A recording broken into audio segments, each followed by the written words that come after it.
Dear students, welcome back to my YouTube channel. आज हम my English course book standard 9 का chapter number 3.2 the fall of Troy का हिंदी में explanation देखेंगे। Video शुरू करने से पहले मैं चाहती हूँ कि आप वीडियो पूरी देखें, वीडियो को लाइक करें, दोस्तों के साथ शेयर करें और चैनल को सब्सक्राइब करना बिल्कुल ना भूलें। तो लेट्स स्टार्ट, चलिए हम शुरू करते हैं। The fall of Troy part 1। The Iliad is the story of Ilium or Troy. Iliad Ilium अथवा ट्रॉय की कहानी है। A rich trading city in Asia Minor near the narrow sea that leads from the Aegean to the Black Sea. Asia minor के बीच Aegean से लेकर काला सागर की ओर जाने वाला जो संकरे सागर के पास एक ट्रॉय क्या था, एक समृद्ध व्यापारिक शहर था। It was well situated both for commerce and agriculture. व्यापार और कृषि के लिए इसकी स्थिति बहुत ही अच्छी थी। In front of the city was the sea over which sailed the ships of Troy carrying goods and grains. माल और अनाज ढोकर ले जाने वाले ट्रॉय के जहाज जिस समुद्र से जाते थे वह समुद्र इस शहर के सामने ही है।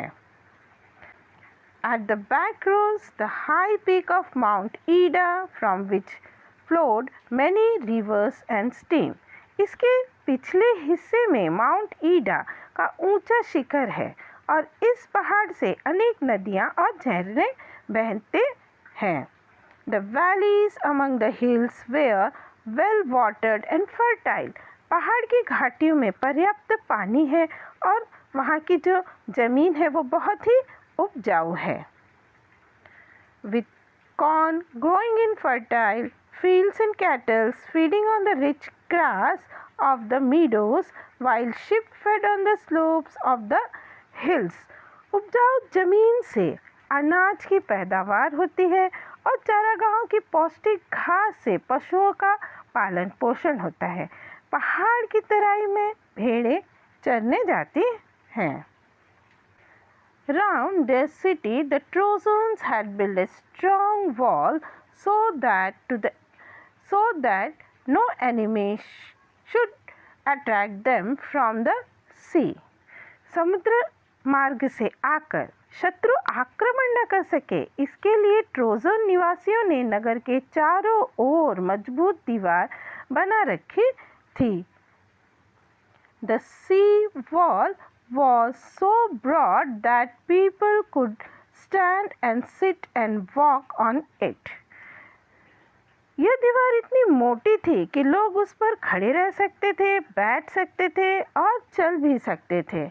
The great gate stood upon and people could go to the seashore outside and come in as they pleased. उसके विशाल द्वार जो थे हमेशा खुले रहते और उससे होकर लोग अपनी मर्जी से बाहर समुद्र के किनारे जाते थे और फिर वापस आ जाते थे। But in the time of war the gates would be closed. लेकिन युद्ध के समय क्या होता था, वो जो द्वार थे वो बंद कर दिए जाते थे। And then the city was like a strong fortress, quite safe from all attacks, protected by the walls surrounding it as well as by the hills behind. शहर के चारों ओर तटबंदी थी और पीछे की और पहाड़ होने के कारण शहर किसी मजबूत किले फोर्ट्रेस यानी मजबूत किले की तरह लगता था और सभी प्रकार के हमलों से वो पूर्ण रूप से सुरक्षित था। Thus, Troy was a strong city, strongly protected by its walls and strongly defended by its brave soldiers.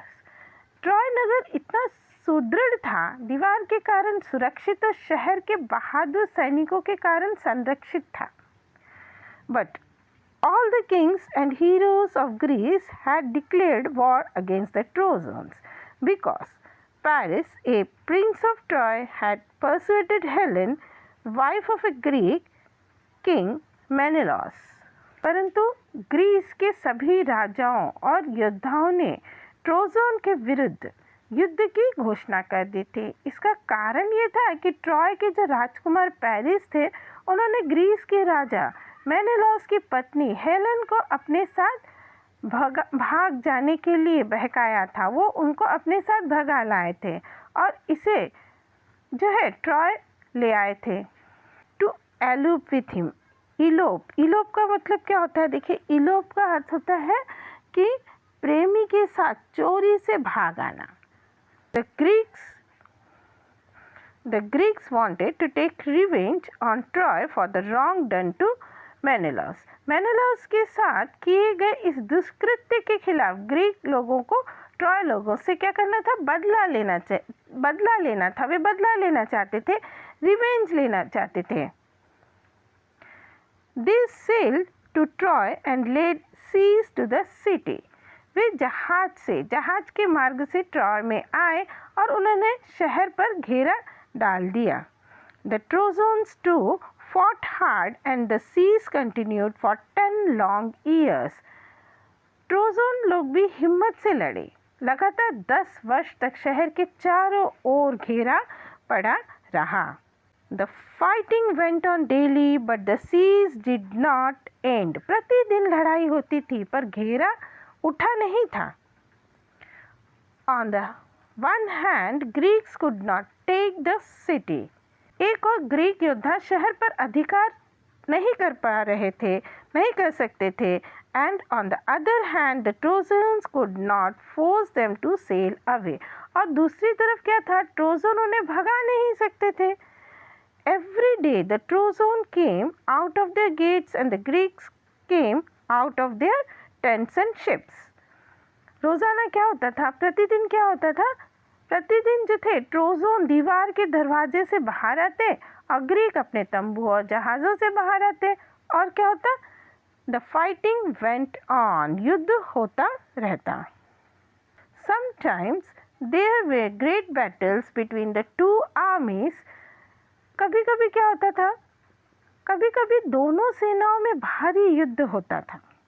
Sometimes there were single fights between two great heroes. और कभी क्या होता था? कभी कभी दोनों दलों के जो शूरवीर होते थे उनमें द्वंद्व युद्ध होता था। Sometimes the Trojans had the better of it and sometimes the Greeks. इसमें कभी ट्रोजन लोग भारी पड़ते और कभी ग्रीक लोग जीतते। But still the fighting went on. फिर भी लड़ाई क्या रहती? जारी रहती। Great heroes on both sides were killed in the course of the war. दोनों पक्षों की ओर के बड़े-बड़े योद्धा युद्ध के दौरान मारे गए। After leading the defense of his city for 9 years, the brave Hector was at last killed by Achilles. दोनों पक्षों की ओर के बड़े-बड़े योद्धा युद्ध के दौरान मारे गए। 9 वर्ष तक शहर के संरक्षण के लिए नेतृत्व करने के बाद जो बहादुर हेक्टर था, अंत में अकिलीस के द्वारा मारा गया। Whom none could resist. कोई भी सैनिक उसका सामना नहीं कर सका। But Achilles himself was killed later on by a poisoned arrow that entered his heel. परंतु बाद में क्या हुआ? स्वयं अकिलीस भी उस जहरीले बाण से मारा गया जो उसकी एड़ी में घुस गया था। उसकी एड़ी में एक जहरीला बाण घुस गया था जिसके कारण उसकी मृत्यु हो जाती है। The only part of his body where he could be wounded. उसके शरीर में यही एक भाग बचा था जहाँ से उसे घायल किया जा सकता था। Still later, Paris himself was killed also by a poisoned arrow. इसके बाद फिर पेरिस भी जहरीले बाण से मारा गया। The Trojans were tired of being shut up in their city. Trojan लोग शहर के अंदर बंधन में रहते रहते ऊब गए थे। And the Greeks were longing to see their homes again. और ग्रीक लोगों को भी अपने घर वापस जाने का मन हो रहा था। वे भी अपने घर वापस जाना चाहते थे। But still the fighting went on. फिर भी लड़ाई क्या रहती है? जारी रहती है। तो यहाँ पर the fall of story part 1 का स्पष्टीकरण जो है समाप्त होता है। Thanks for watching the video. Next video में द फॉल ऑफ ट्रॉय का सेकेंड पार्ट हम देखेंगे।